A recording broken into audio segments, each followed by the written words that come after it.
The last few of you to take your seats. Welcome. I'm Jeffrey Lewis. I'm the director of the Nuclear Strategy and Non-Proliferation Initiative here at the New America Foundation. We put on interesting panels mainly as a bribe to tell you what it is that our project does. So this is the commercial portion of the introduction. We've put together essentially a small bipartisan steering committee that's going to draft presidential guidance on U.S. nuclear weapons policy and come up with a kind of implementation strategy, because the next president, when he or she takes office, is going to have something like 9 months before the 20th anniversary of the fall of the Berlin Wall. And we think that that will be an important opportunity and obligation for the president to say something profound about what it is our nuclear weapons are for, how many we need, and where we should move forward. Now, of course, a crucial component of that discussion are the nuclear weapons of the other nuclear powers and the threat of proliferation. And so it's in that spirit that we have put together what I can honestly say is probably the favorite panel that I have put together in my little less than a year here at the New America Foundation. For those of you who have been following current events, you will note that in the past year or so, satellite photographs and then some much more high-resolution photographs from local areas have shown that China has finally put in the water its new generation of ballistic missile submarines. We actually have Hans Christensen here, who did the good work of spotting them in Google Earth. This is a development that has been a long time coming. And it's not a development that is by any means finished. Although China has a boat, we're still waiting on the missile, which is the JL-2, which is a sort of sea-based variant of their new land-based mobile ballistic missile. I think that this is it's a particularly interesting topic because there aren't any set answers to what this means. And so what I have conceived of is a panel that is, I think Andrew was saying, Socratic in nature. What we're mostly going to do is talk among ourselves and try to pose questions that are going to be the important, relevant questions over the next 10 years. I've picked a panel of people who I think, consistent with New America's mission to bring to the fore the brightest young voices, I think 5 of the people who will be the most significant players over the next 10 years in raising and answering questions about China's nuclear posture and particularly these new boomers. So I'm going to turn it over to them for short sort of 5 or maybe 10-minute introductions, and then we're going to have what is going to be a round table. I will periodically take 4 or 5 questions from the audience and then just put them on the table and let the panelists talk to one another, because I think what you'll see is a much more interactive kind of arrangement. I do want to briefly introduce them so you know who you're talking to. I'm mainly doing this for Mike Gerson. You may know Mike Gerson is President Bush's first speechwriter, but that's a different fellow. Mike is a research analyst at the Center for Naval Analyses and has been deeply involved with what was that? A cooperative strategy for 21st century sea power. So he's our Alfred Thayer Mahan. Mike Glosny is a PhD student at MIT and an Olin Fellow this year at Harvard, and a sort of a reliable calming factor during my stormy year at the Belfer Center. Chris Yaw. Chris is at the Naval War College. Chris, not only are you you're associate professor, you're a senior strategic researcher. I guess. You'll have to explain to us what that is. Chris has a great technical background, and if the Q&A permits, we may zip into that a little bit. Andrew Erickson is an associate professor, also at the Naval War College, and Chris Toomey is on the faculty of the Department of National Security Affairs. You're an assistant professor, right? That makes Chris the dean of the panel at the Naval Postgraduate School. With that, we're going to start with Mike and then go down the panel. Thank you, Jeffrey, for the invitation and clearing up the undoubtable confusion about who I am in my past career. The focus of the talk that I'm going to give very briefly is to put the implications of China's emerging submarine force in a larger strategic context. I think my colleagues are going to invariably get down into the weeds, which is extremely important, but I was just wanting to lay out a couple things about how to think about some of the potential implications. And the big question for me is where the PLA Navy and the 2nd Artillery intersect, and if they do intersect at all, and how nuclear strategy overall and China's evolving nuclear doctrine sort of fit together, if they do fit together, and where the boomer force might fit in there. So what I wanted to do is spend a couple of minutes just talking about some of the issues in China's overall nuclear doctrine. Basically, China's nuclear doctrine is grounded in two pretty fundamental principles: self-defense and minimalism. Since they first exploded the bomb in '64, China's articulated that its nuclear weapons are purely for defensive purposes. Immediately following the detonation, they announced their no first use pledge, and they continue to sort of elaborate on that and continue to articulate the fact that it is a defensive arsenal. Essentially, internal publications and external publications continue even today to sort of cite that. Essentially, China's nuclear forces have three roles: deterrence, to prevent coercion by the major powers, and to confer some essence of great power status. These are all very defensive-minded roles. The second part is minimalism, and I think this is increasingly important. Jeffrey's written quite a bit on this. China believes that deterrence does not require a large nuclear force. A small number of nuclear weapons that can survive a sort of counterforce first strike, or any kind of first strike, and that can be used in retaliation is sufficient. This says something to me about the way they view sensitivity to cost. Essentially what they're saying is that just a handful of nuclear weapons that might be able to survive and be retaliated upon is sufficient, because the cost of even just a few nuclear weapons being detonated upon one's soil is too much to bear. This stands in stark contrast, just by way of comparison, to the U.S. nuclear strategy. The assured destruction criteria, which is really, in the Cold War, we think about MAD, a metric for how to think about this, required for example, the United States to be able to withstand a Soviet first strike and still be able, in retaliation, to destroy 25 to 30% of the Soviet population and 50% of the industry. It was just massive numbers, and the Chinese have made a very clear decision, I think grounded in solid logic, that that's not necessary for their deterrence. This is closely linked to the concept of existential deterrence, which I just think is interesting because it essentially says that nuclear weapons deter by the mere fact that they exist. I think this is one of the debates we'll talk about when we think more closely about the boomer force. Deterrence is largely, for their view, deterrence is largely insensitive, therefore, to changes in the quantitative or qualitative aspects of the forces. It's robust as long as they can be sure, and as long as the adversary is sure, or for example, let me put it this way: as long as the adversary isn't certain that in launching a first strike they can receive it, they can eliminate all of the all of China's forces, and therefore some will be left for retaliation.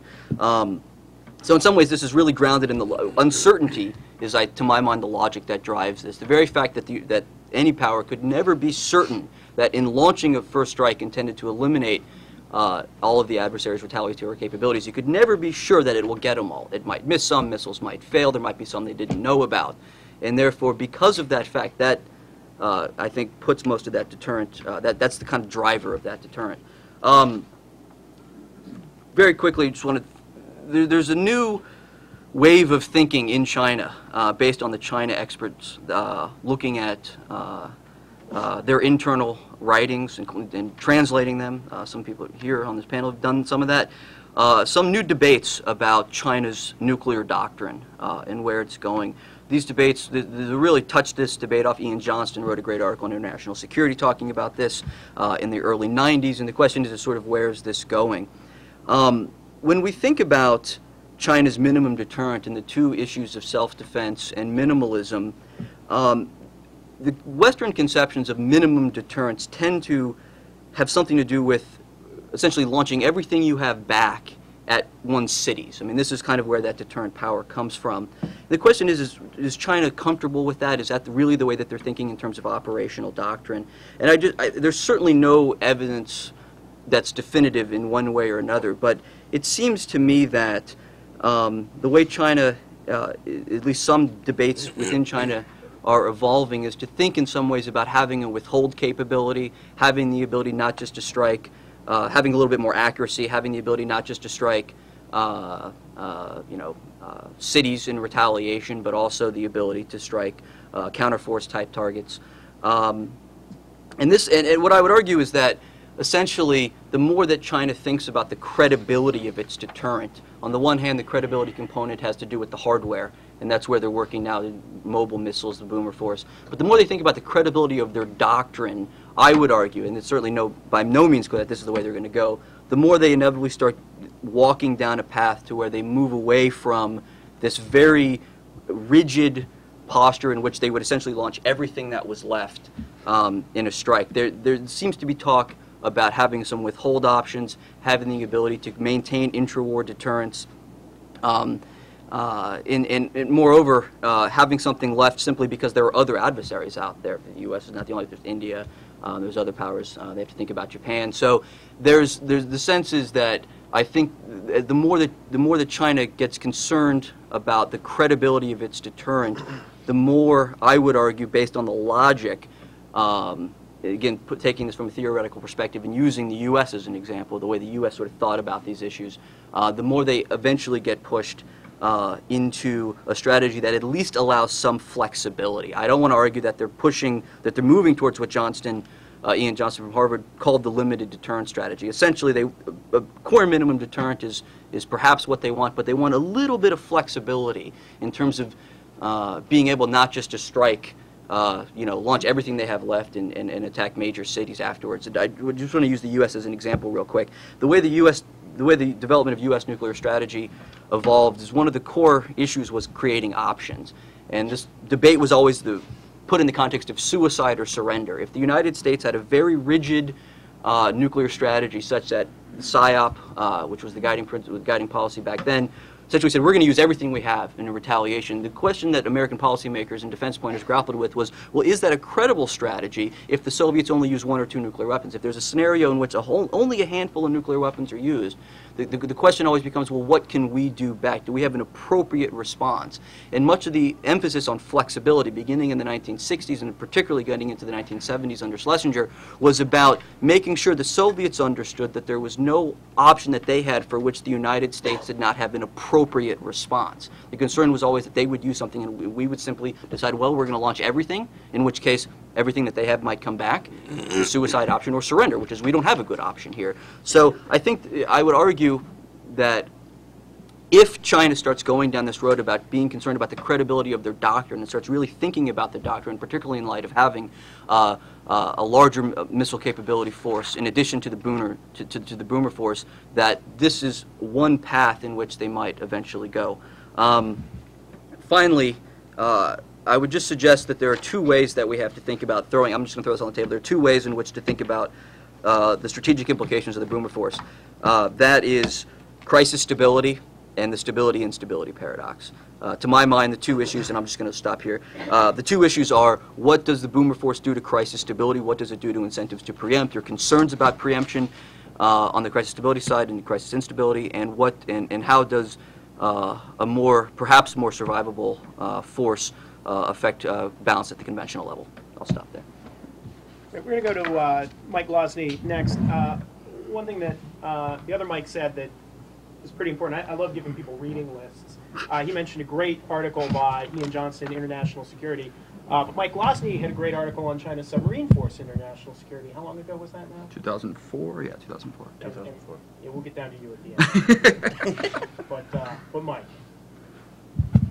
Okay, I'm going to try to not get too technical here, but I think I'm going to get a little bit more technical than Mike just was. The first thing I want to say is there's a lot we just don't know about the boomer force, but there are a few things we do know, or know with a reasonable amount of certainty, and I want to talk about how 2 specific factors, missile range and geographic situation are going to impact the way the PLA would put out a boomer force if it decides to put out a boomer force. First thing to say is the 094 is clearly a vast improvement on the Xia class, on their former SSBN that either never went out or went out on one deterrent patrol, and the JL-2, which is the missile that will eventually go on the 094, is about probably a 4-fold increase in range over the current missile. But what does that mean in practice? When a lot of people talk about what the 094 with the JL-2 means for U.S. security, there are a lot of people that talk about the Chinese in their own territory, in their own territorial waters, in the Bohai Gulf or in the Yellow Sea, being able to attack the continental United States. This is in lots of newspaper articles and lots of places it shouldn't be. For instance, it's all the time it appears in Jane's, which should know better. But there's a 99 piece in Jane's Missiles and Rockets that I'll pull out. It says, quote, JL-2 has a maximum range of 8,000 kilometers. When deployed, it will allow Chinese SSBNs to target portions of the U.S. for the first time from operating areas located near the Chinese coast. I'm sure if you've read anything on 094, you've probably read that before. In order for that statement to be true, based on what we know about the range, you need to stretch one of those two key concepts. You either need to stretch what counts as waters near the Chinese coast, or you need to stretch what means portions of the United States. The very next sentence in this article is the SSBN's, quote, would only have to patrol just to the northeast of the Kuril Islands to put approximately 75% of the United States at risk. Now that's a big difference between sitting in Chinese territorial waters and holding Washington at risk, or having to go a very, very long way. We didn't bring a map, but if you look at a map, it's a very, very long way to go from Qingdao out into the deep North Pacific. To just interrupt you, if you picked up a copy of one of my blog posts I printed out, it actually does have same said map. Great. So. You do self-promotion too, I see.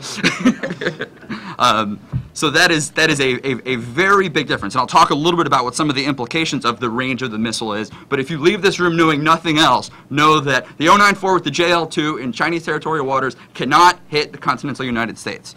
There's a follow-on missile, which is going to be the sea-based version of the DF-31A, which has a much longer range, which could do so. And later in the Q&A or in the discussion, we can talk about what the implications for that are, either for stability or for the U.S. Navy. The second factor that we're even more sure of, right? I mean, the missile range, it's based on DoD estimates of what the DF-31's range is, and it's been around about 8,000 kilometers. It's been, on the DF-31, it's been reduced to 7,250, but we're roughly sure that it's somewhere in that range. It would be very surprising if it came in at 10,000 kilometers or something like that. So we're pretty sure of that. One thing we're really sure of is what the geographic situation is that China faces.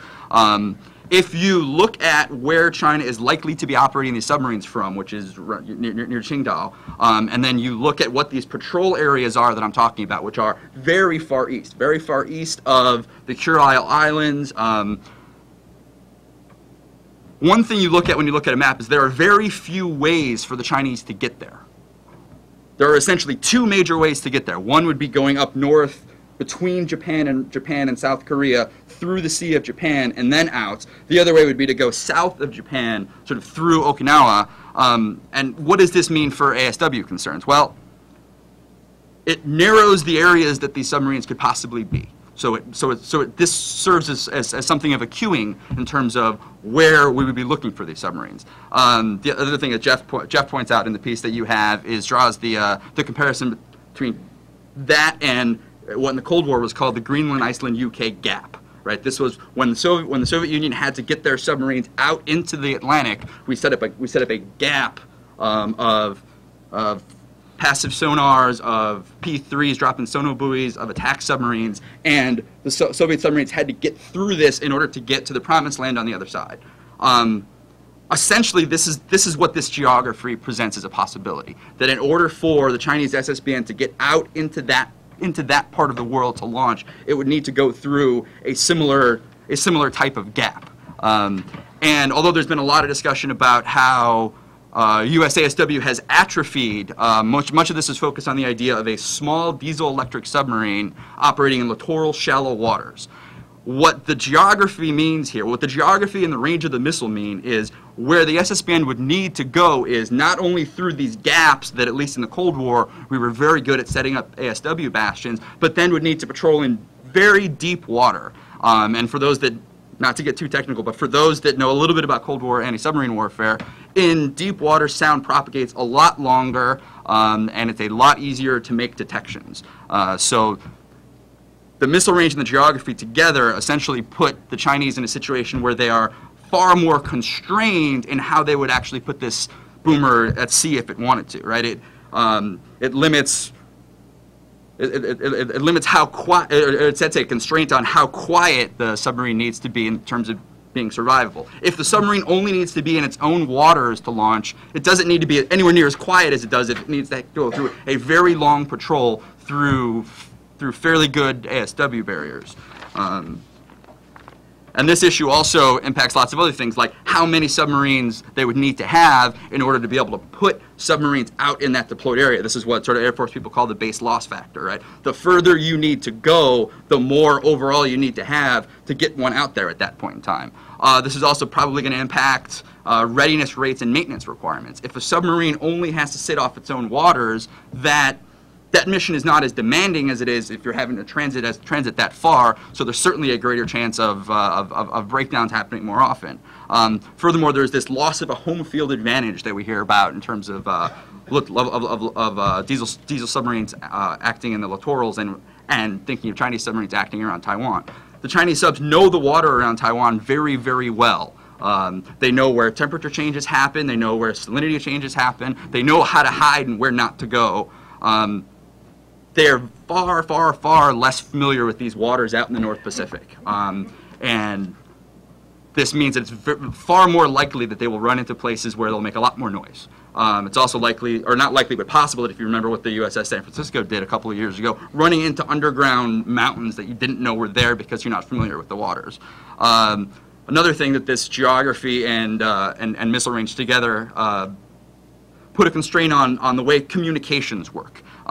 Communications are much easier with the submarine if it's right off your own waters. When it's further away, it's far more difficult. And then lastly, it's going to be much more difficult to keep allies, U.S. allies, out of cooperating in this ASW fight than it would be if they were patrolling off their own waters. If you look at sort of the two ways you get out to the North Pacific, you're pretty much going around Japan. So while it might be unlikely to think that Japan is going to fly P-3s off the Chinese coast and drop sonobuoys off the Chinese coast and cooperate in ASW there, it's far more likely that they would cooperate in ASW as it's essentially coming through its own territory. I'll just say one more quick thing and then I'll shut up. I'm equally very worried about crisis stability. The Navy's response to the SSBN seems to be, okay, there's this threat. What do we need to have to neutralize it, deal with it, or be able to keep these boomers, if they go out, at risk? Some of these escalation concerns are similar to what debates that happened in the 1980s maritime strategy, right, in terms of escalation and whether or not both tracking, trailing, and then prosecuting Soviet SSBNs would provoke a situation where the crisis got out of control. I would say those issues are here, but in spades, right? What we would essentially be doing is putting the Chinese in a use it or lose it situation, right? If you think of whatever your estimates are of the readiness rates and how many they build and how many they get out, we're not talking about a lot of submarines. So it's very likely that even just trailing them and having a fire control solution on them would put them in a situation where they feel like they need to launch or they lose the capability to launch. And there are very good reasons in terms of defensive national security that would lead us to trail them all the time and know where they are. What I want to suggest is, before asking that question, what force structure do we need to trail them, we also need to ask the other question of what are the costs and risks that we're running by trailing them. I would suggest that for a country whose command and control and communications are not that well developed, and I'm sure we'll get into that. For a country whose understanding of escalation and what counts as escalation and what counts as provocation, we really don't fully understand. It seems like it might not be the best of idea to put their survivable nuclear weapons in a situation where they're using it or losing it. And I'll just stop. That's great. By the way, if you're interested in the technical areas, I highly recommend it. It's about 20 years old now. This book, Strategic Anti-Submarine Warfare and Naval Strategy by Tom Stefanik. I think it's out of print, but you can get a used copy, and it's great. Chris Yaw has the most interesting byline, I think, of anybody. If you look at the biography, it says that he was the first nuclear diplomat on the ground in Libya and retrieved a nuclear weapons document that had been provided to that country by Pakistan, which means that... Thank you. So unlike the rest of us, you've actually seen a Chinese warhead. That's right. That's right. You know, more just being at the right place at the right time. It was that was a fun operation. I guess I'd like to just briefly build on really a thread of concept that has already been touched on by Mike and Mike, and that's the thread of the concept of stability, and stability really, whether you're looking at it from an IR perspective or an engineering perspective, it's a system characteristic. And the first thing you have to ask is stable against what? What instabilities are you worried about? A lot of times we talk about strategic stability versus crisis stability, and we could probably fine-tune that even further. There is a stability against the pressure for strategic first use. There is a stability against pressure for tactical first use, and that would go back to more of a warfighting type of scenario. There is stability against pressure to respond to a tactical first use. A lot of folks believe that if an adversary were to use nuclear weapons against the United States should take the high road and not respond with nuclear weapons. There's a pressure to respond with nuclear weapons. And then there's also stability against pressure to respond to a strategic use proportionally. And this is where we get into concepts of limited warfare and proportionality within nuclear war. It's sort of what we used to call intra-war deterrence. And I think those threads have all been touched on so far. The interesting thing is, at least one interesting concept is, how does this evolving SSBN force, the PRC SSBN force, affect stability? I think that none of us really have the answer to that, but it's something that we all have to be fairly diligent and determined in trying to figure out. Conventional wisdom would have it that if you generate a survivable second strike force or element of your force, such as an SSBN force structure, that enhances strategic stability. While that may be true in most circumstances, it might not be true in this circumstance, and it might not be true in a transition. It might be true if you have a half dozen SSBNs. It might not be true if you have only one or two. So the instability there, then you have to look at the instabilities a little closer. And so let's do that a little bit.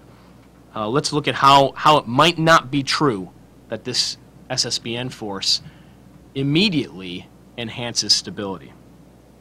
One factor that bears upon this is the possibility of U.S. strategic ASW. It's already been touched on as well. It is the U.S. historic preferred route when dealing with an SSBN force, and we have a data point of 1. So it's robust data. Not exactly scientifically, statistically valid, but we'll go off of that. So why did we do strategic ASW? And there's a bunch of reasons. I'll give a few. It is certainly a strategic signaling opportunity. It does present signaling opportunities, and particularly you're sending signals that deterrence isn't free, nor is it cheap. You're going to have to do this in the teeth of a counterforce. It also signals, and that presents a burden upon the adversary to keep a credibly large enough force to to actually assure a second strike. It also signals that assets, the adversarial strategic assets, can be put at risk, and that affects escalation calculus, affects war termination calculus, which in turn affects deterrence, and do you even want to get into a conventional war in the first place if there's a possibility that this could go higher. So it's a signaling opportunity. Strategic ASW is also obviously damage limitation. If you sink a boomer, and that's that many less RVs that will come down on your territory if things go ultimately bad. It presents an opportunity for the United States for favorable horizontal escalation, moving the fight into an area in which we have historically held a significant advantage, as opposed to letting the adversary pick exactly where they want to fight. For example, in the Taiwan Straits. The United States might want to make sure that such a geographic circumscription of the battle is eroded. And this is a way to horizontally escalate to a place of our advantage. U.S. strategic ASW also has an impact on adversaries' war planning. If they have to protect more heavily their strategic assets, those are fewer assets that they can bring to the so-called conventional war, the hot conflict that's going on wherever. And then there's war termination calculus. Do you really have that final leg to rely upon? And if you don't, that affects how you escalate. An SSBN force, China's SSBN force, really could reduce stability when it plays into, if the U.S. should choose to do anywhere fairly robust strategic ASW, it could really reduce or erode stability in any of the stability categories that we outlined. Pressure for strategic first use, if they may well be in a use it or lose it position. If we have them, in so-called constructive kill, we've got them targeted and they know it, then they have to use before we get a firing solution and prosecute that. It also can be pressure for a tactical first use, and so destabilizing in that way as well. Now this leads to some sort of uncertainties. We don't know what kind of force, tactical force, is going to be surrounding the SSBNs. Presumably there'll be escorts, and those escorts will carry weaponry of some sort. If that asset is held at such a high value that the escorts then have to carry nuclear torpedoes, for example, which was an option that the Soviet Union took, and the Russians certainly advocate, then you have tactical nuclear weapons entering into this undersea playing field as well. That's destabilizing. We can go all the way down the list. Just two other quick points on stability. One is miscalculations. We've miscalculated between the PRC and the United States so many times that we should probably plan that miscalculations will happen. And so what that means is you have to build in to this system, this deterrence system, which is really two interacting systems, enough margin to handle those miscalculations. And the other thing is uncertainties. We had no idea that Foxtrots carried nuclear torpedoes in the Cuban Missile Crisis. Well, they did. And the problem was they were almost fired. So if those kind of uncertainties lead to potentially very destabilizing environments, you have to build in margin for that as well. Really, for the United States and policy, I think, how can you, or can you at all, do good strategic U.S. ASW and still try to build in margins for stability? That's critical, I think. I think that's a great place to leave it, actually. Andrew, were you were on the byline of the companion article to Mike's piece in IS, weren't you, or were you not on that? No, that was my colleagues Lyle Goldstein and William Murray. Which brings me to the point. Well done. Andrew has, do we have information in case people want to buy this out front? Andrew's co-editor and co-contributor on several chapters to a very excellent book on China's future submarine force. Do we have that information, or we can get people that information if you see Catherine in the back? Absolutely. If you look up China's future nuclear submarine force on Amazon.com, They can get you anything. it's readily available. That's right. Jeff, thank you very much for that kind introduction. We're very honored that Janes has recently called this the most comprehensive open source analysis yet made public and the benchmark unclassified study on the planned submarine force. Some of our more well-meaning friends have pointed out that it is virtually the only such book. But I'd like to share with you today some of the research that we've conducted at the Naval War College's China Maritime Studies Institute, including from some of the contributors to that volume. We're very happy. Without their input, it wouldn't have turned out that way. And I would also like to call your attention to Jeff's book. Many of you have heard of The Minimum Means of Reprisal, but Jeff deserves a lot of credit for bringing to bear a wide variety of Chinese sources, speaking with a lot of Chinese, actually getting Chinese views on nuclear doctrine and what China is doing in this regard. And I would note that my colleague at the Naval War College, Dr. Joan Johnson-Fries, and Professor Li Bin of Tsinghua University have endorsed this. So congratulations, Jeff. I should also say before I go further the usual disclaimer that everything I'm saying here, and this goes for my colleague Chris. Yeah, same here. Same. This goes for my colleague Chris as well. We're just giving our personal opinions. These are not the official views of the China Maritime Studies Institute, the Naval War College, the U.S. Navy, any other part of the U.S. government. I, on the other hand, do speak for John Harvard. Thanks. So the earlier speakers did an excellent job of discussing the strategic implications. There are many strategic implications of China's SSBN development. Of course, there is some uncertainty because we're still not sure exactly how China is developing in this regard. But to distill it down, I think as some of the speakers touched on before, we're really talking about China appears to finally be achieving, or in the process of achieving, a credible nuclear deterrent and a credible second strike. And this is big news because if you review the history, you review some of the details in China's past, if you looked at the issue, even with the limited data we have today, it really wasn't clear to what extent that was true in the past, and by some very strict definitions, it probably wasn't. So this is one of the reasons I think Jeff has called this meeting today. It's also worth noting, in terms of Chinese documents, China's 2004 Defense White Paper states that China's capability of nuclear counterattacks has been enhanced in the naval realm. So China has been discussing this in a variety of ways, albeit without 100% clarity here. But a few data points are coming out, and I think it's very interesting to see these emerge. We, of course, have to judge the pedigree of these various data points. They're of uneven quality, but as we piece them together, we can see that something clearly is happening here.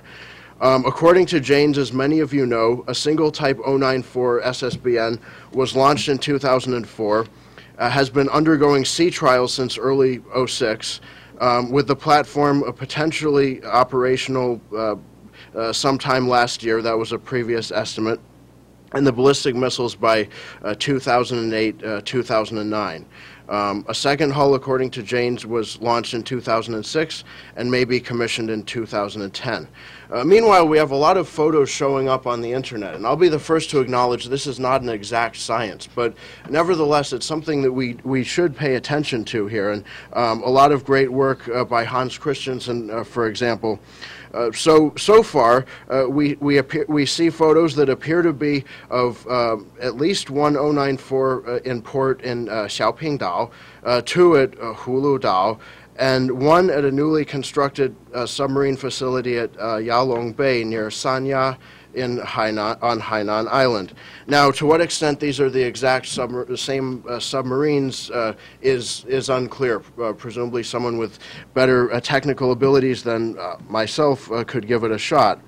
But I think the photo of the alleged photo of the 094 that appeared to be at Yalong Bay is very interesting because it suggests quite strongly that the facility will be indeed an SSBN base. I know that technical experts can define bases in different ways. I'm using the term loosely here as a place where SSBNs are located. Based on Google Earth measurements, the cave entrance at Yalong Bay is approximately 74 feet wide, whereas the older one at Xiaopingdao is only about 42 feet wide or so. One could argue that this suggests that Yalong Bay may be designed to accommodate a larger submarine. Maybe there's not that significance, but it's worth looking at.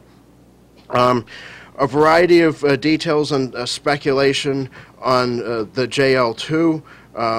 Many have said the range is around 8,000 kilometers.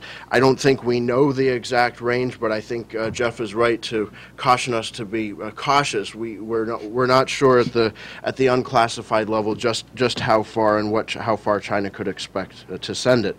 Many people have talked recently about China potentially building 5 Type 094 SSBNs, and I think this estimate largely comes from an unclassified estimate by the U.S. Office of Naval Intelligence.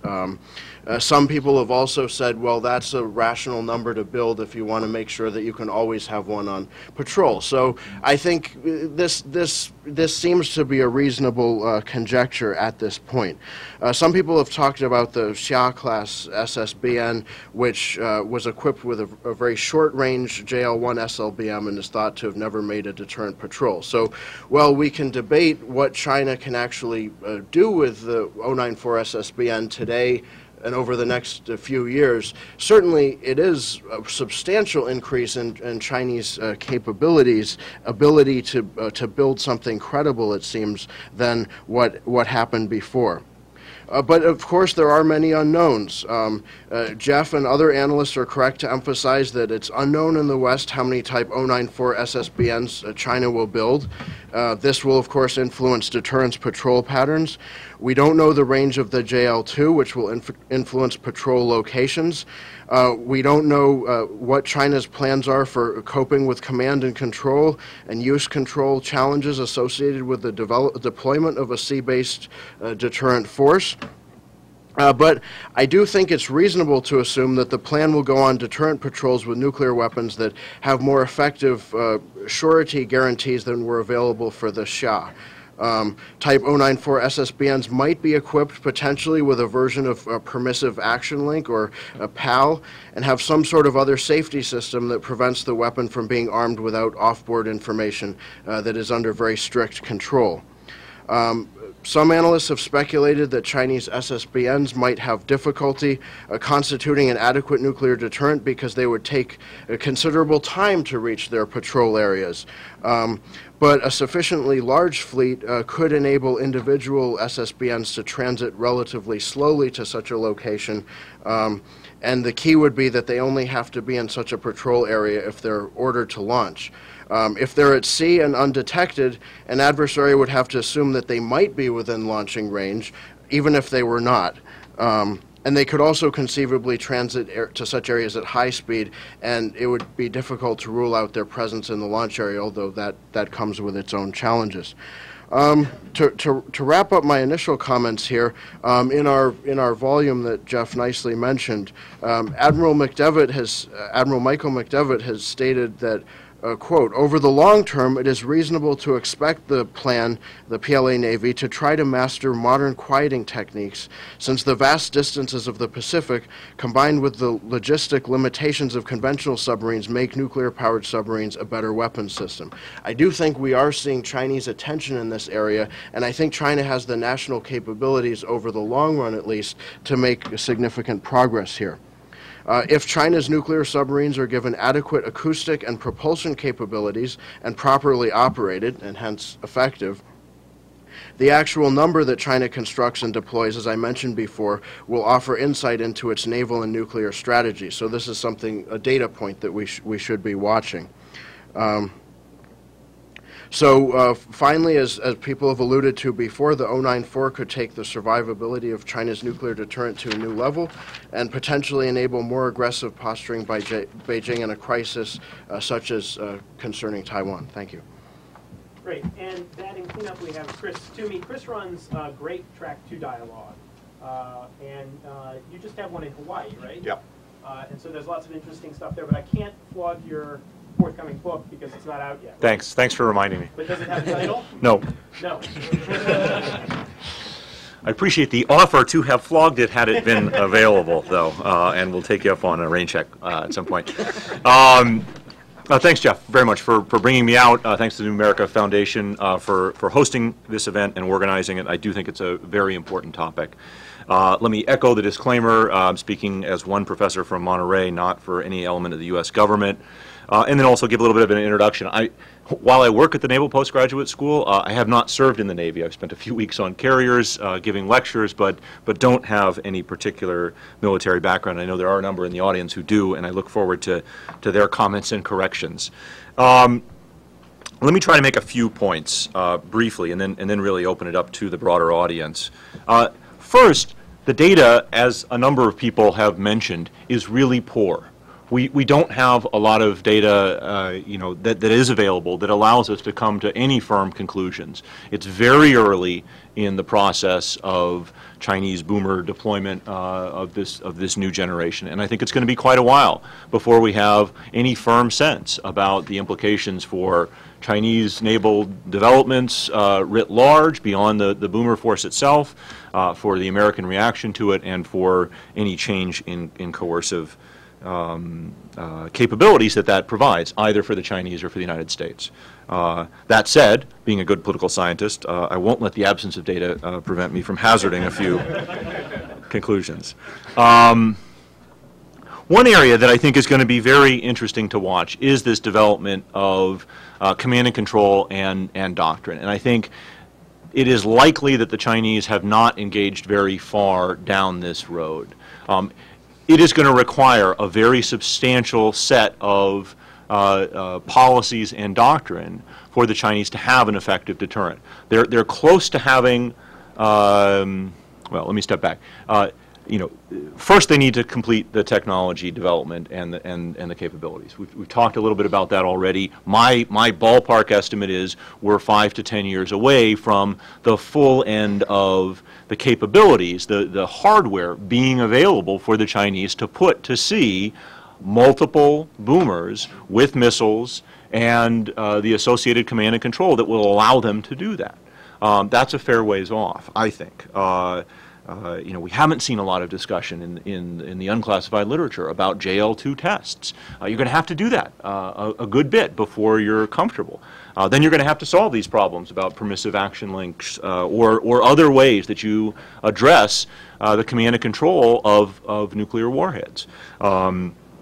Traditionally, the Chinese have ensured that that there can't be a rogue commander making use of their nuclear capabilities by keeping the warheads separate from the missiles in their land-based force. At least that's what they say. They're going to have to rethink that, and they're going to have to come up with personnel reliability programs. They're going to have to come up with ways that they are confident to delegate that authority to a submarine commander. Even when you have a permissive action link, technical means to overcome those were often thought to be available to U.S. commanders. The Chinese will have to be comfortable trusting somebody with the keys of the kingdom, as it were. They're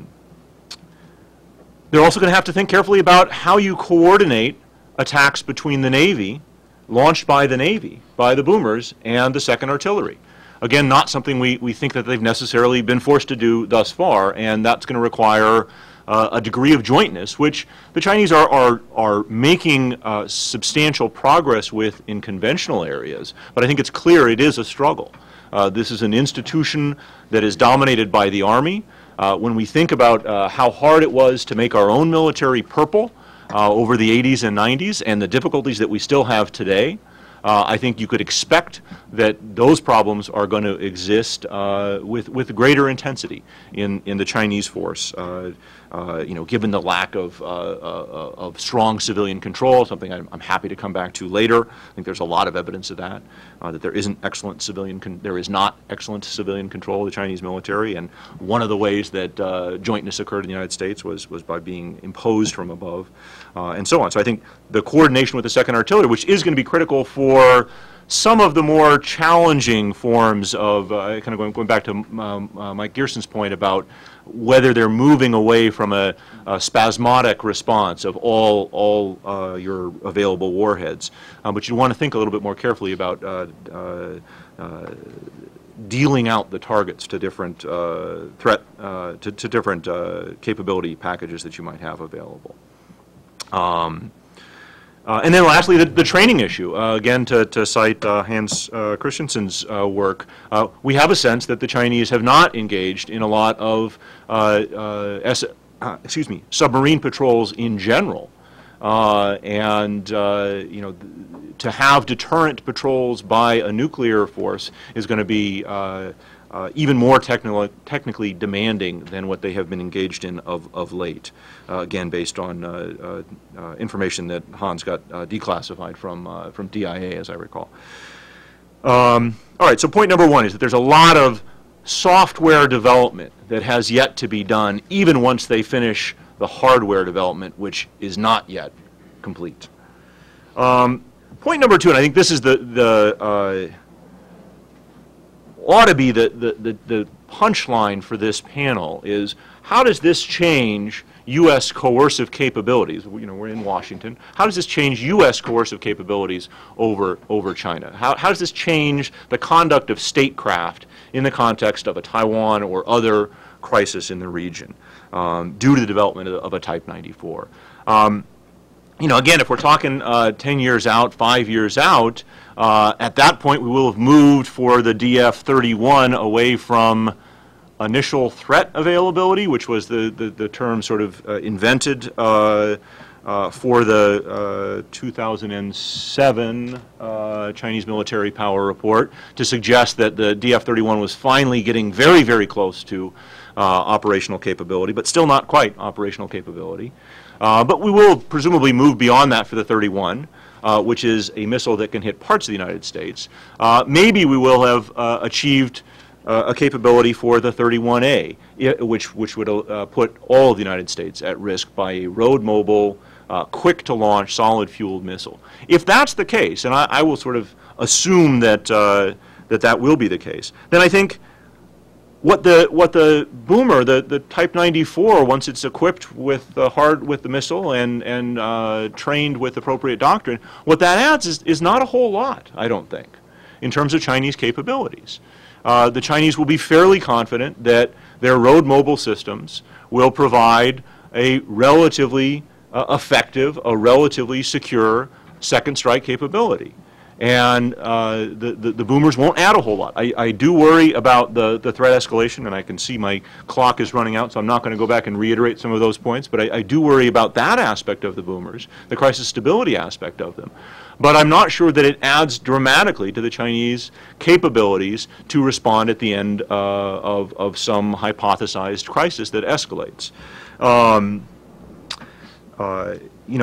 When you look at the way in which the United States has traditionally engaged in nuclear saber rattling, in nuclear coercive diplomacy, fine gradations in the nuclear balance have not seemed to affect our calculation too much.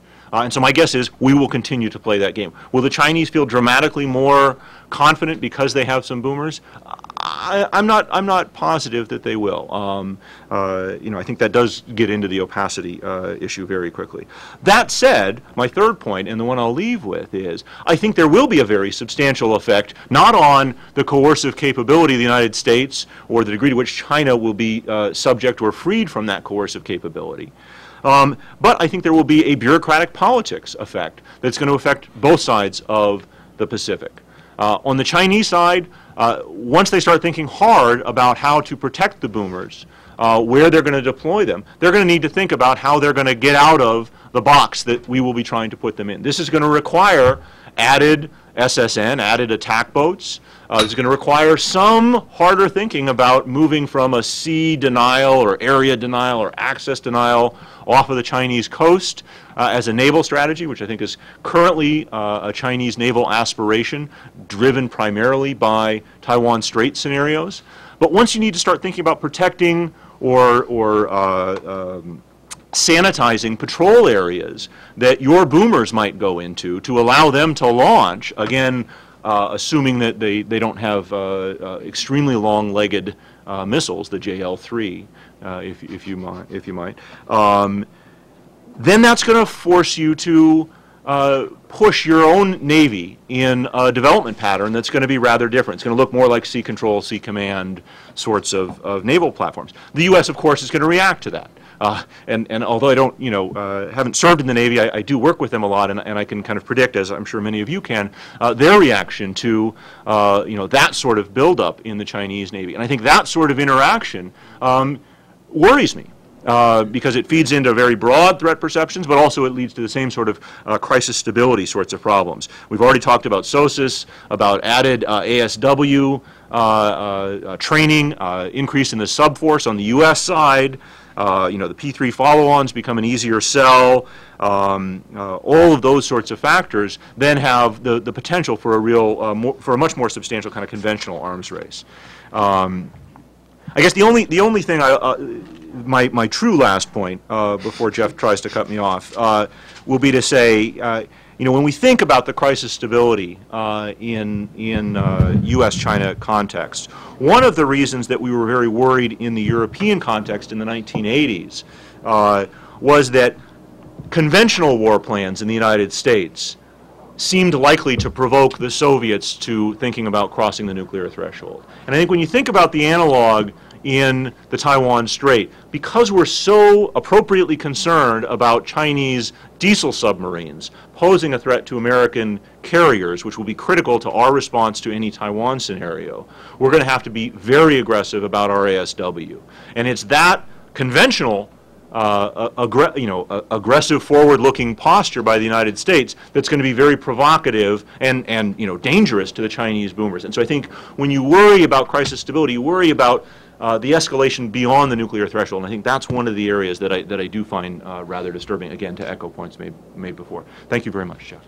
Well, great. So, we all went a little over, but nobody said anything that was boring. So, I mean, I'm completely happy with that. What we're going to do now are take sets of 3 to 5 questions from the audience, and I'm going to put them on the table, and hopefully we'll have sort of a kind of interactive discussion among the panelists. And you all should feel free to raise your hands, too, if you want to pose a question to your fellow panelists. I know you don't all agree. But I want to throw it in the audience, and we'll start with the Admiral. Yes, Eric McVeigh, the Institute of Foreign Policy Analysis. A couple of quick comments, and you said for somebody who served in active duty, of course, I spent over 30 years in Air ASW, so I felt back at home. I think, Chris, you made a very valuable... I'm sorry, I don't mean to interrupt you, but we should have a microphone so other people can get the benefit. No? You want to take one of these? All right, great. Thank you. I think, Chris, you made a very valuable point talking about the other submarines. In other words, I'm cautioning we need to be very careful never to consider the 094 problem in isolation. We have a huge anti-submarine warfare problem. I can't imagine that we could bring all of the assets to bear to cope with it. With Taiwan, with P3s and Japan and so forth, so it's really something to take into account. Chris, I believe that there is a reason for the PLA Navy to be more confident with this, having another layer or another leg. So to me, whether they should be or not, I suspect that they will be more confident. And I think we're also looking at a more professional submarine force. So that, it seems to me, is a worthwhile thing to consider as well. With respect to the coordination, the jointness between the PLA Navy and the 2nd Artillery, remember there is another place where we need to take that into account, and that's with respect to trying to hit carriers with ballistic missiles. So we want to recognize both of them and not confuse them. One other point, I was the commander of the Iceland Defense Force, so the GI UK gap was mine, and my wife's line and I, as we went to Iceland, won the Cold War, and then went to China. I think that it's worthwhile noting that there we hoped for passive anti-submarine warfare. It gave us the opportunity, and I truly believe this, and by the way, we missed no Soviet submarines breaching that gap. In deep, quiet water, it meant, and I don't mean to be dramatic about this, that the submarines' first notice that there was something awry was the whine of the torpedo. And of course, it was too late. So that's something we should strive for. And if they have to operate in deep, quiet water, it is a very different situation than in shallow water close to China. Well, I offer those comments for whatever they're worth. Thank you, Jeff. And we're going to take a couple more questions right here and then behind. I'm Victor Basso, consultant, National Security Policy. I was wondering, what are the implications of this Chinese development in nuclear submarines and missiles and such means for our budget? After all, we do have a very extensive ASW capability in the Pacific and also SOSAS and so on and so forth, which was built for the Soviet forces. Now, the Soviet forces do not comprise a direct threat to us, at least in this point. How much do we have an overlap of what we have from the Soviet forces to take care of the Chinese forces? And because our budget is tremendously stressed, that is, look at the Iraq and everything else. Now, within 6 years, the Chinese GDP will be higher than ours. So if we engage in any competition along those lines, which might be costly, we cannot do that competition very effectively. So we got to figure out the relevance of the Soviet forces or anti-Soviet forces to this situation, and how do we avoid competition and save our resources just for sheer survival in the conventional sector and elsewhere. Great, thank you very much. And then one more back here, and then that's going to be enough for the first go round. Then we'll do it again. I see you.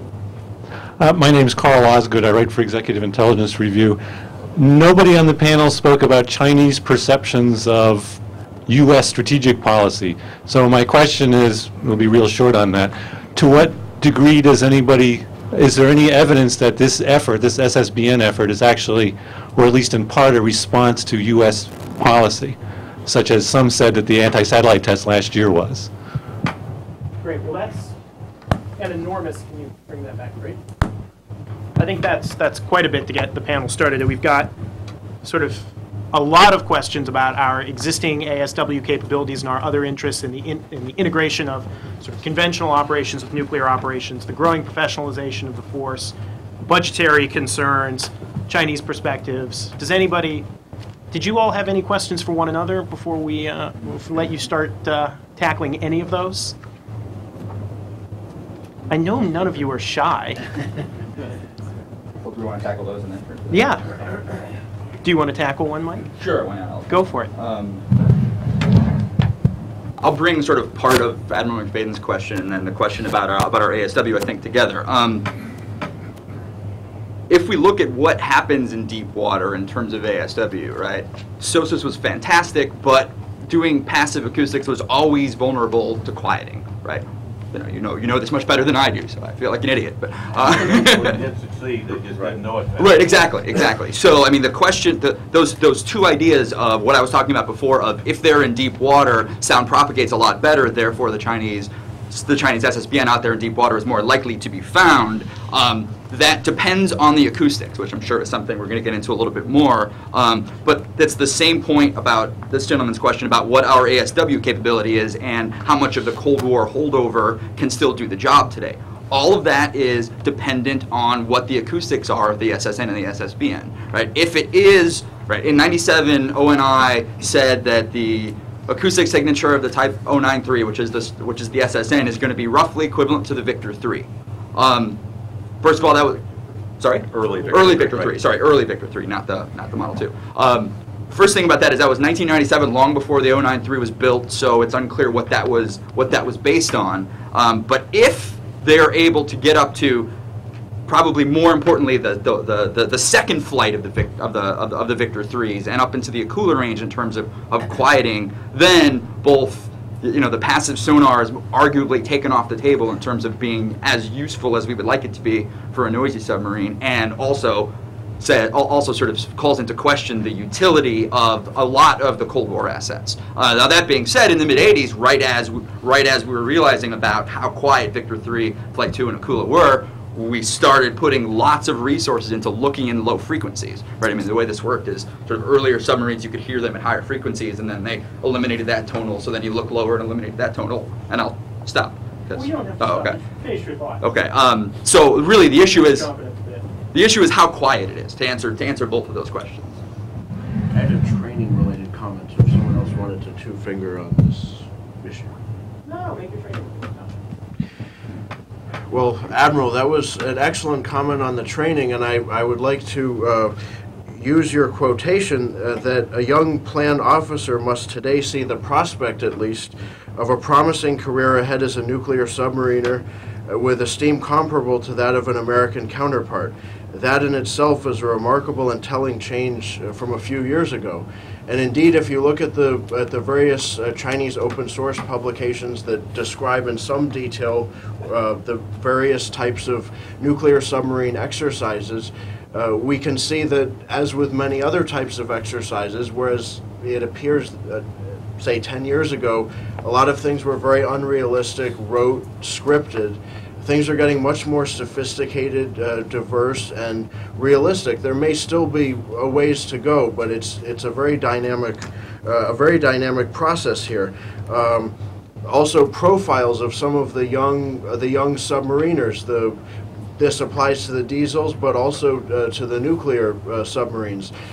There appears to be an attempt to build what you could call, forgive the term, an undersea cadre of young, technically competent, and highly promising commanding officers, and really cultivate these people so that they know how to operate the more sophisticated equipment. They're with it. They know how to command. So we're seeing, you rightly point out, Admiral, that we're seeing a lot of action in this area. And I wanted to ask about Chris's point in terms of what this actually contributes to their overall posture.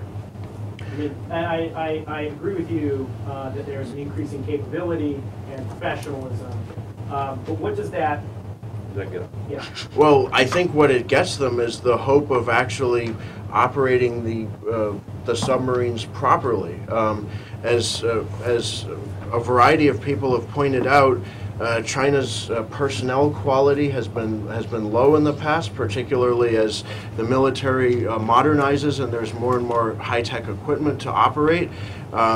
These are very complex platforms that require a lot of skill, and I think China's historically had a difficulty in meeting that challenge. I think they've implemented a number of measures to work on that. I think they're making progress, but quite simply, if they don't, they won't have a hope of, even if this hardware is as great as it sometimes is said to be, they won't have a hope of using it properly, and then it won't be effective, bottom line. But even if they use it properly, let's say they build 5 and 1 is out on patrol all the time. They overcome all those challenges. What does it mean in terms of implications?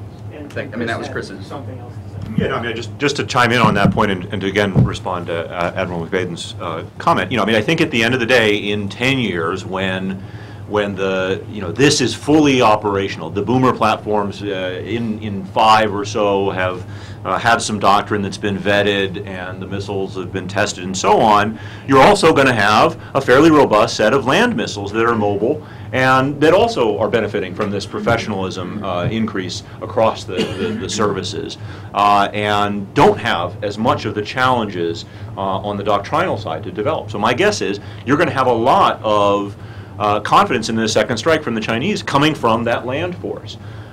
This gives the PRC leadership another set of tools that they might think would be survivable. But are they going to think this is more likely to survive than the land-based missiles?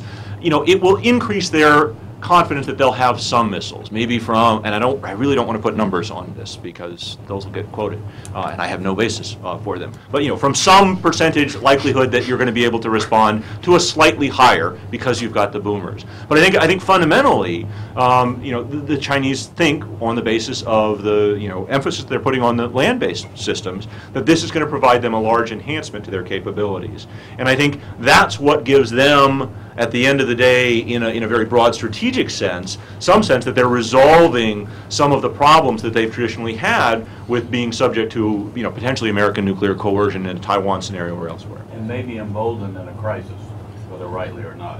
Absolutely, but I think that comes primarily from the land-based missiles, and only secondarily, or a marginal enhancement from the As long as the no first use policy is still in play, my question is how much does this benefit them? I mean, if we think in terms of the stability-instability paradox, which is stability to, at the strategic level creates possibility to be offensive. It's an interesting question because while they think that the nuclear forces for them are primarily self-defensive, at least based on their writing, does under the sort of security of a defensive force allow them to be offensive at lower levels. And so the conventional balance is still is important there. Why would they be more resolute in a crisis at the conventional level? I mean, if they still have the no for use pledge, and I mean, certainly there's plenty of reason to doubt it in certain scenarios.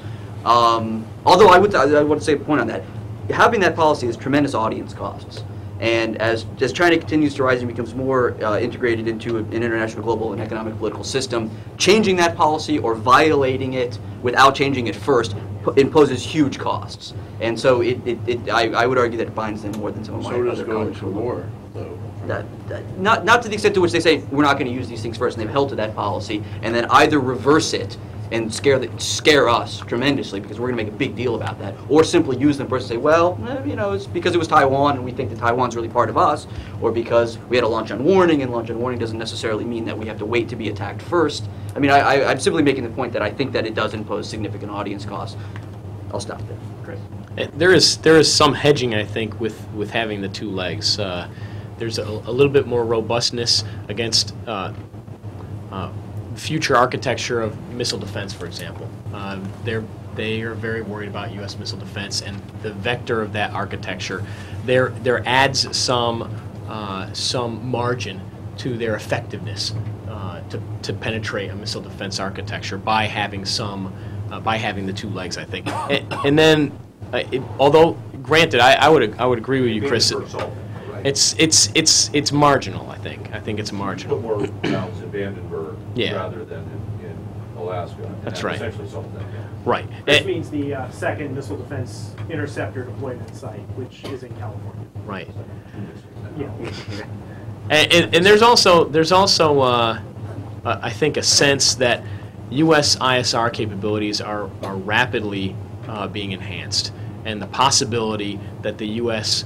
could locate, target, and strike even mobile platforms and figure that problem out, figure the problem out that we haven't figured out before, figure it out effectively, that would shake that leg of the triad while not disturbing the other, and hopefully they probably get quieter. I mean, from their perspective, that maybe Flight 2 is a little quieter than Flight 1, that kind of. Well, that's my question to the panel, which is, to what extent do you all think this is driven by some kind of operational requirement that's being met, and how much of it is driven by the general desire to acquire increasingly sophisticated technologies, both as a sort of rational hedge against technological developments, but just as a matter of not falling behind? I mean, maybe you don't get a survivable platform with the new submarines, but at least you're only 1 or 2 generations behind. You're not like the Qing dynasty,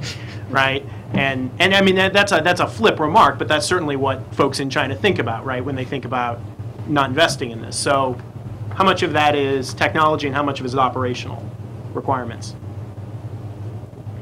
Do me. I would just say, I think on this issue of quieting in general, right? Clearly, you're not going to get a Kula class degree of quieting unless you take some baby steps prior. And I think the Admiral's point about not being able to prejudge the quieting issue down the line is absolutely correct. All I would say is, this is early in that process, and that those quieting enhancements will come almost inevitably, but they'll come later. And I think that is something we need to worry about. The other thing I would come back to is we want to think carefully about to what extent these provide a use, and this was sort of alluded to earlier. I don't think anybody meant to suggest it, but do these provide any useful first strike asset, or are they merely a more secure, at least once the quieting problem is addressed more substantially, a more secure second strike? And I think the way we've traditionally thought about subs is the latter, but that doesn't necessarily mean that's the way that the Chinese are thinking about it. Mike, you wanted to add something about budget, and then we're going to take a couple more questions from the floor. I just want to make a couple points here, and as my other colleagues have said, obviously I'm speaking just on myself, not on behalf of CNA, the Navy, anyone else. You look at the new maritime strategy, cooperative strategy for 21st century sea power, which was the first joint strategy signed by the chiefs of the Navy, Coast Guard, and the Marines. And you look at the sort of tone of that document and the way in which those chiefs have presented it. I saw their Hill testimony not long ago. And this emphasis of cooperation, you look at the missions that have been raised. They talk about humanitarian assistance, disaster relief, cooperative relationships. I mean, the whole tone of the strategy. I mean, certainly, it's of the 6 strategic imperatives. Deter or win major power wars is a big part of that. It's certainly not there, but they've elevated these other missions, and I think part of that, and this is my own personal view here, is the Navy trying to sort of figure out its role for itself in the 21st century. And the logic of the strategy says, well, the world is becoming increasingly globalized and interconnected, and therefore one of the unique missions of sea power is to sort of protect that global system. And so you see the mission changing. I think as in terms of the high-end Navy, the China scenario has always been the big one, and the maritime strategy, while it keeps that there, is certainly trying to carve out a new role for itself, and enhance some of its missions that they did before, but now they're bringing them to a much higher level. So in terms of the budget, I think it does a lot for the budget, and because of the Navy, scenario with Taiwan issue, this is going to matter quite a bit. And I'm interested to see how that plays out as this modernization comes, to see where the maritime strategy, the emphasis shifts on that. Great. So we're going to take a couple more questions. There was a fellow with the blue shirt on the end, and then we'll sort of stay in that area.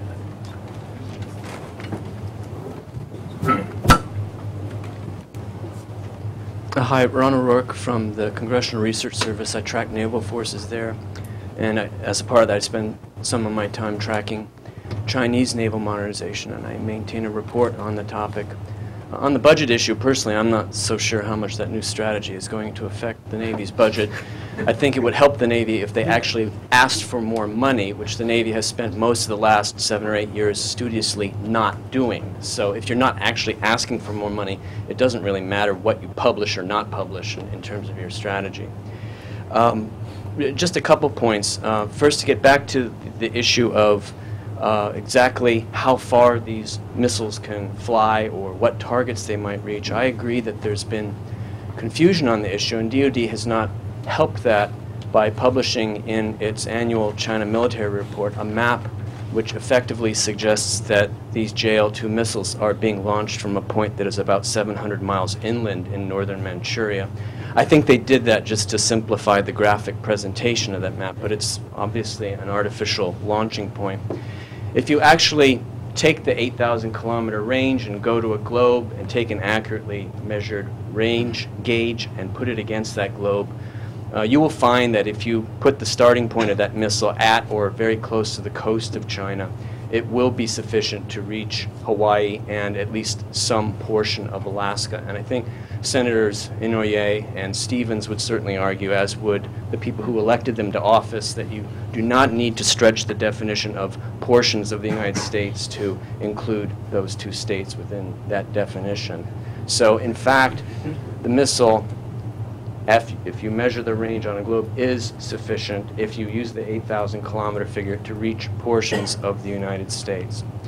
The other point that I wanted to make has to do with the discussion we've had about strategic ASW, which is a discussion that I was involved in 20 years ago at that time. I remember Tom Stefanek's book. The argument was also made, perhaps most forcefully, in a journal article that was published by John Mearsheimer that some of you may remember at the time. The Navy at that time was either not very willing or not very capable of articulating its own arguments on this issue. I wrote my own report on the issue that tried to present both sides, and the first thing I want to say is I think this is an argument that has two sides to it, not just one side. It's not axiomatic that strategic ASW either is or is not destabilizing, and it's, I think, important to examine arguments on both sides of this issue before simply jumping to a conclusion that it either is or is not. And the second is that yes, the data is only n equals 1, and although there may be similarities, there are also, I think, a number of differences in the situation between the United States and the Soviet Union in the late 1980s and the situation of the United States and China today, only one of which, the presence of a road mobile and arguably somewhat survivable force, being one difference between then versus now. So I agree that this is an issue that merits investigation and discussion, but there are two sides, I think, on this discussion, and there are also a lot of differences between the situation then with the Soviets and the one now with China. Great points. There was one right next to you. Right. Yeah, hi, I'm Mike Olshausen. I'm a former C3 analyst. I'd like you to compare your best understanding of the American relative to the Chinese attitude on what ought to be allowed a commander on a submarine if he's unable to make contact with the mainland, has no means of secure communication, it's lost, feels it's lost. What degree of autonomy will they have? That's clearly in warfare the nightmare scenario, and it has to be addressed. Do you know of any advanced Chinese work on very long wavelength communication? And then we'll come up here to Steve. Great. But if you miss somebody back there, well, let's let Stephen go and then come back.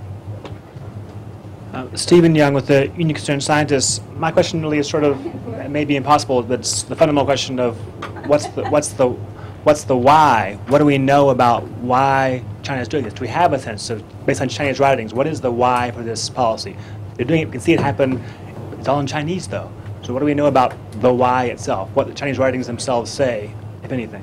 And I should point out that Stephen's with Union of Concerned Scientists, and his colleague Gregory Kulacki does some really amazing work in Chinese. So, and then the last question. I was just curious, what does this present the Russians with? Isn't it equally as likely as that the Chinese deterrence is focused toward Russia as well? And what does that do to the Russians in terms of their response to the Chinese naval buildup? That's a great question. So we've got range, more ASW, which I would add how much ASW is enough, and how do you even do that calculation. C3 questions, free delegation, what happens if China's a smoldering ruin and you're a boomer captain out in the North Pacific, China's motivations, and what does this mean for the Russians? Those are categories. Those are your categories. That's right. Chris, you got one? I mean, just a couple of points, not to answer all, but to address one or two. I think when you look at the Chinese system, typically C2 has been heavily centrally controlled, and this is a top-down model that doesn't provide a lot of autonomy for individual commanders. They're going to have to rethink that, and that's one of the points that I was trying to make, that this doctrinal rethinking is substantial. This is not an easy shift for them. This is going to require some very fundamental rethinking of the sorts of ways that they have organized the military writ large. I do think that the logic is such that you give the commander that autonomy. If if Beijing is a smoldering ruins, logically, you give them that autonomy, but that's a pretty radical organizational cultural shift. And I tend to find organizational cultures to be very powerful arguments, although national cultures may be less useful in explaining different factors. I wanted to come back, both the question asked up front and asked and not answered in the previous round about, to what extent, well, what explains why the Chinese are doing this, and to what extent, in the earlier question, has the U.S. provoked this? And I think when you look at some aspects of the Chinese nuclear development, I think it is clear that the Chinese are responding to missile defense with penetration aids and maneuvering warheads. They talk about it in terms of that being a response to the United States. This sort of program, I don't think is attributable to directly to the United States. I mean, I think there isn't sort of an arms race that's leading to the boomer development, as there might be on some of those other elements of their nuclear modernization program. Andrew, you had a two-finger, and then. Yes, two major issues here. First of all, the submarine communications.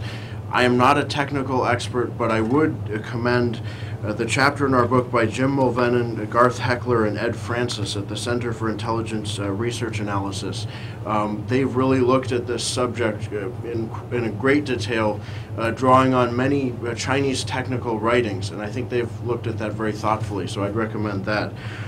In terms of what do Chinese writings say about this? Well, you brought up an excellent point, and fortunately there are people on this panel such as Mike and Chris that are very familiar with these writings. But although transparency is still an issue, there is a lot of data available to us in Chinese for those of us who can take the time to read it and present it to a larger audience. In that spirit, there are several broad categories of Chinese writings that speak to different aspects of the why. I think some of the earlier writings, and even writings now, hark back to well, really a Maoist sense of we have to have certain types of things such as a nuclear submarine to have respect, to not be coerced by so-called nuclear blackmail. And I think that this can even be an enduring rationale today for a robust sea leg. China has long believed, and I think world events have often reinforced this, that it gets more respect and is seen as more of a player in the international realm as it demonstrates the ability to operate in different arenas, including the military arena. So that's a lesson that is clearly there. And by developing an SSBN force of whatever sort, I think there are decision makers in China who feel that this will give China a seat at the table concerning important strategic discussions, decisions. It will get the attention of the U.S. It'll get the attention of other countries. The Taiwan issue has been around for a long time in various ways, but I think particularly since the events of 1995 and 1996, there has been particular concern in mainland China about the urgency of the issue. And a wide variety of Chinese writings speak of using SSBNs as a deterrence function in the context of a Taiwan scenario, particularly to deter some form of U.S. participation that is clearly of great concern to a wide variety of Chinese analysts. Partially overlapping with this are concerns about the extent and purposes of U.S. ballistic missile defense.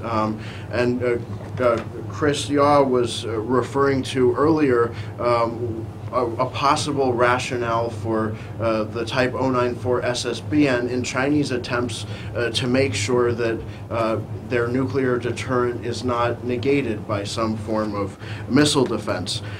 Finally, this is probably more of a technical and a minority and a specialist view, but in the chapter that I have with Lyle Goldstein, we look very seriously at a set of articles and interviews by Peng Shilu and Huang Xuhua, who are essentially the fathers of Chinese naval nuclear propulsion. Now, obviously, this is not a large or unbiased sample set, but they do make the point that if China is to build a navy that ranges further afield and is to have high performance and be capable, really nuclear propulsion is the best way and the most effective way to get a submarine to do that. So a few of the whys at least. Getting down to a definitive why, I think, is difficult. But Mike will now get to the definitive. Or yeah, now I got the why right here. First for a... thought we weren't supposed to get into that. First, for Mr. O'Rourke on the idea of the missile range. I obviously agree that if the missile were that long, it would hit Alaska. I was trying to make sure that people were understanding that portions of the United States did not mean the entire continental United States. But that does lead to a different question and a related question, which is what does the what parts of the United States do the Chinese want to hold at risk? You know, especially if we talk about the risks that they may need to run to get out into the deep North Pacific in a way that they can hold the rest of the continental United States at risk. It's certainly possible that given those challenges and given those risks, and depending on what the quieting ends up looking like, they might decide that holding Alaska and possibly Hawaii at risk is good enough. Let's see a couple other points. On the why, I mean, the one aspect of this that wasn't really talked about, I think, it relates to what you were talking about with Mao and to not be coerced, but it's prestige. It's prestige as a rising power and a great power. If you read lots of these, Andrew and I have read many of the same articles in Zhenchuan and those sorts of places.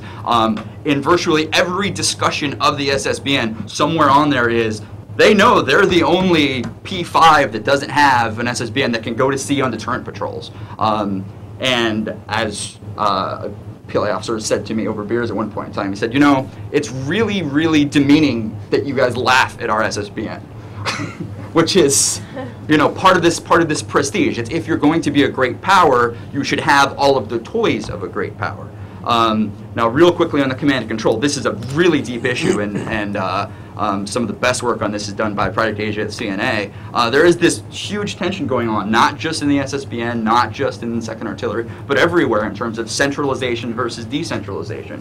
And some of the discussions going on at NDU and Academy of Military Sciences, discussions of what command and control look like, have noticed that despite the tendency of the Chinese military to be very, very centralized in their command and control, that in certain aspects decentralization is great because it gives you a lot more flexibility. As long as you're a professional force, you're allowed to use that force structure in a more efficient way. But then there's another part of this that would make you think that uber centralization is going to take over, and this is the debate about whether or not net-centric warfare is going to be the way to go in the future, right? I mean, if you read any of these books that have command and control in the title, you'll see lots of references to net-centric warfare and how the PLA is going to become joint through networks. And if that is the case, specifically related to the SSBN force, there is this idea that it can remain centralized and still be able to communicate without giving away anything and being caught. Chris, you aren't going to laugh at their SSBN, right? No. But I would like to say just a very brief word on pre-delegation. Pre-delegation and authorization for nuclear use is probably touching on the deepest, darkest secrets of a nation, verging on the not knowable by outsiders. Not knowable at current times until 30 years rolls by and things are declassified anyway. And so what that does is it feeds into this uncertainty, and we have to account for the possibility that there are criteria by which commanders of SSBNs are authorized to use nuclear weapons, and presumably nuclear weapons in the form of ballistic missiles. And probably the knee-jerk reaction usually is very risk-averse culture, very top-down, very hierarchical, very autocratic in decision-making. Most of the contemporaries in the early 1960s would say that very same thing about the Soviet structure, and yet the Soviets clearly pre-delegated nuclear use at the tactical level, and I think it should be something that worries us, and maybe we need to discuss it with some of our counterparts in the PRC at a more robust level. We need some margin. there is no more traditional way to end the panel than a call for more discussion. That's good.